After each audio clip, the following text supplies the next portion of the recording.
You are crouched at the edge of a fire, somewhere in Ice Age Europe. It is 30,000 years ago. The night is black beyond the flames, and you can hear them before you see them. A low chorus of breathing, the click of claws on frozen ground. Wolves. Not one. A pack, circling just beyond the light, drawn by the smell of meat scraps and bone marrow. Every instinct you have says this is the moment you die. But one of them doesn't run when you move. One of them stays. That single moment, a predator choosing not to flee, is the beginning of something no one alive that night could have possibly understood.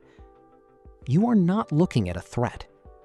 You are looking at the first dog. Today, there are over 900 million dogs on Earth. More than 450 recognized breeds exist, from 4-pound Chihuahuas to Great Danes taller than a grown man's waist. Dogs are trained to detect cancer, diabetes, and seizures before symptoms appear. Police and military canine units operate in nearly every nation on the planet.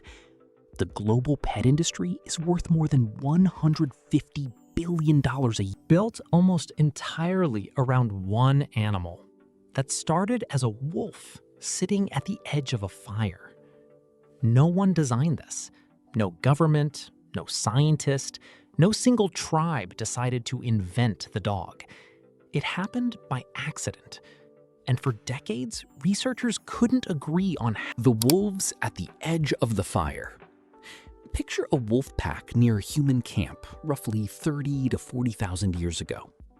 Most wolves keep their distance. Fear of humans is a survival trait. But not all wolves are equally fearful. In every wild population, a small percentage sit further along the calm end of the temperament spectrum. This is where the mechanism begins. Flight distance. Every wild animal has a threshold, a distance at which it will bolt from a threat. Wolves with a shorter flight distance could linger near human camps without panicking. They could scavenge bones and fat scraps humans discarded. The wolves that could tolerate humans didn't need to be tamed on purpose. They simply survived better near us than their more fearful relatives. Bones that don't belong. At Goyet Cave in Belgium, archaeologists recovered a skull dated to roughly 36,000 years ago. Its snout was shorter than a wolf's. Its teeth were more crowded. It didn't match any known wild wolf population. At Bonn-Oberkassel, Germany, researchers uncovered something even more telling. A 14,000-year-old human burial containing not one, but 2 dogs, buried deliberately alongside their people. One of the dogs showed signs of severe illness, likely canine distemper, meaning it had been kept alive and cared for during a period when it offered no practical use at all. This is the mechanism of the chapter. Intention leaves evidence. A discarded animal is thrown out. A cared-for animal is buried with ceremony. These bones tell us that somewhere between 40,000 and 14,000 years ago, a wild predator crossed into something else entirely, a member of the family. The line between wolf and dog isn't a moment, it's a slow crossing, and we are still finding its footprints. The silent selection. No ancient hunter sat down and decided to breed a friendlier wolf. No one drew up a plan. What happened instead was something biologists call self-domestication, selection without a selector. Calmer wolves got closer to camps. Closer wolves got more food. More food meant better survival and more pups. Over dozens of generations, camp-tolerant wolves simply out-reproduced their shyer, wilder cousins.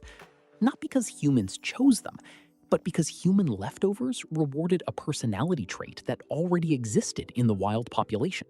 This is natural selection operating on temperament instead of teeth or speed. The advantage wasn't strength, it was patience near a fire. Humans weren't training wolves. wolves were training themselves to tolerate us, one calm, curious survivor at a time. The genes no one chose. Here is where the story turns genuinely strange. As wolves grew tamer, traits appeared that had nothing to do with temperament. Floppy ears, curled tails, patches of white fur, shorter snouts. None of these were useful. None were selected for on purpose. The explanation lies in embryology. A group of cells called neural crest cells, active early in an embryo's development, shape both the nervous system, which governs fear and aggression, and physical features like ear cartilage, tail muscles, and pigment. Select for calm behavior, and you are, without realizing it, also reshaping the body. This is why tame silver foxes in Belyaev's experiment sprouted floppy ears no one asked for. It's the same biological accident that gave the first proto-dogs their unwolf-like faces. Nature had linked bravery and beauty in the same genetic switchboard, and no one alive at the time had any way of knowing it. The partnership that changed a species. Here is the larger reveal. This wasn't just the story of one animal's transformation. It was a turning point for humanity itself. A camp with tame wolf dogs had an early warning system against predators and rival humans. It had hunting partners capable of running down prey twice as fast as any person on foot, tracking scent trails invisible to human senses. Some researchers argue that partnership with proto-dogs may have given certain human groups a decisive edge in hunting Ice Age megafauna, mammoths, bison, giant elk, across the brutal. While there is real scientific debate over how large a role dogs played in human survival during this period, the timing is impossible to ignore. As dogs spread, so did human populations, moving into harsher climates and hunting bigger, more dangerous game than ever before. We didn't just create a companion, we made the accidental architects.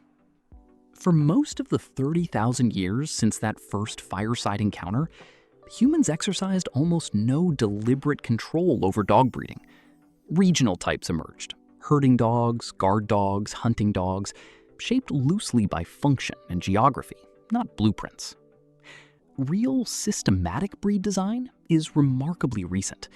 The UK Kennel Club, founded in 1873, formalized breed standards and pedigree records for the first time in history, meaning most of the 450-plus breeds recognized today are less than 150 years old, a blink of an eye compared to the tens of thousands of years dogs spent shaping themselves alongside us.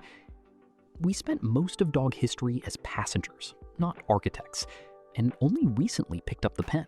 So, you are still crouched at the edge of that fire, 30,000 years ago. The wolf that didn't run is watching you, and you are watching it, neither of you understanding what this moment will become. You don't know that this animal's descendants will one day sleep in beds, detect cancer in a human lung, guide the blind across city streets, and outnumber wild wolves 1,000 to 1. You don't know that a predator's flinch, or its absence, will quietly rewrite the next 30,000 years for both your species. All you know is that it didn't run, and it should have. You didn't set out to create the dog. No one did, but you did.